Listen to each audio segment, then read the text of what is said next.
Si vous trouvez quelque part un endroit où Jésus-Christ est Seigneur, si vous jetez un coup d'œil sur telle ou telle existence dans laquelle son autorité a été reconnue, acceptée, honorée, vous apercevez que la condition est tout autre. Les conditions sont vraiment un renversement de la situation.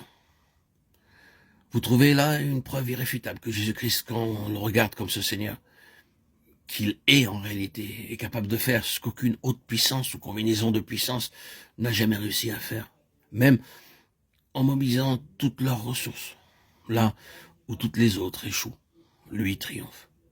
Il s'est passé parfois dans le monde des choses horribles, terribles, que les hommes ont essayé de supprimer, d'abord par la force, puis par la législation, puis par tous les moyens qu'ils étaient capables d'inventer et de mettre en action. Ils ont misérablement échoué. Force leur a été de se retirer, de contempler impuissants les résultats de leur échec. Ils ont dû reconnaître qu'une telle situation les dépassait complètement, qu'ils n'avaient pas, eux, la puissance qu'il fallait pour mettre fin à de telles horreurs. S'ils ont réussi jusqu'à un certain point, et grâce à un impressionnant déploiement de force à tenir l'ennemi en respect, ils n'ont pu ni s'en débarrasser, ni lui faire rendre gorge. Il est toujours là, prêt à recommencer à chaque instant. Il manifeste sa présence par un nouveau sursaut de vie. Il a envoyé la parole aux fils d'Israël en leur annonçant la paix par Jésus-Christ, qui est, lui, le Seigneur de tous. Combien de fois, dans des circonstances comme celles que nous venons de décrire, c'est la réalité contenue dans ce verset qui a résolu le problème, qui a eu raison de la situation, non pas pour la dominer ou la contenir, mais pour la supprimer et mettre fin à un affreux état de choses.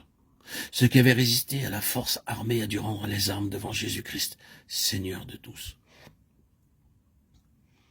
La prédication de son évangile de paix a tranché la question et déterminé un renversement complet de la situation. Nous ne pouvons pas nous attarder à l'examen de tous les témoignages que l'histoire pourrait nous fournir à l'appui de ce que nous venons de dire. Ils ont fait allusion à certaines horreurs qui se sont perpétuées sans que personne ne soit jamais parvenu au nœud de la question et qui se sont évanouies dans l'apparition de Jésus-Christ. Pensez seulement à certains de ces festivals du monde païen, à ces petits-enfants qu'on offrait en sacrifice, et qui, lors de certaines fêtes sacrées, étaient présentés à des idoles chauffées à blanc, qui attendaient leur innocente victime, les mains tendues, un immense brasier à l'intérieur de leur poitrine, image monstrueuse, lançant du feu par les yeux, par les narines, crachant de la fumée. Tout près, une mère à laquelle on arrache son nourrisson pour le déposer sur les mains rougies par le feu, tandis qu'autour d'elle, le vacarme infernal des tam-tams étouffe tous les cris. Des armées ont été mobilisées pour faire cesser ces infamies. Des lois sévères ont été promulguées. Mais on a découvert, et il en a toujours été ainsi, que ces superstitions sont si profondément enracinées dans la vie des peuples païens qu'ils sont prêts à prendre les armes pour les défendre et à donner leur vie pour elles. Et quand même on peut parvenir à leur imposer certaines restrictions, on n'arrive pas au cœur du problème. Maintenant, grâce à Dieu, on peut presque dire que ces choses-là appartiennent au passé.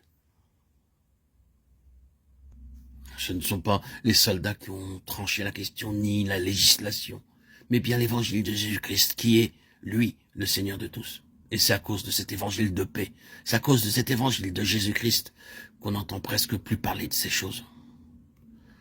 Et nous pourrions invoquer bien d'autres témoignages dans le même sens.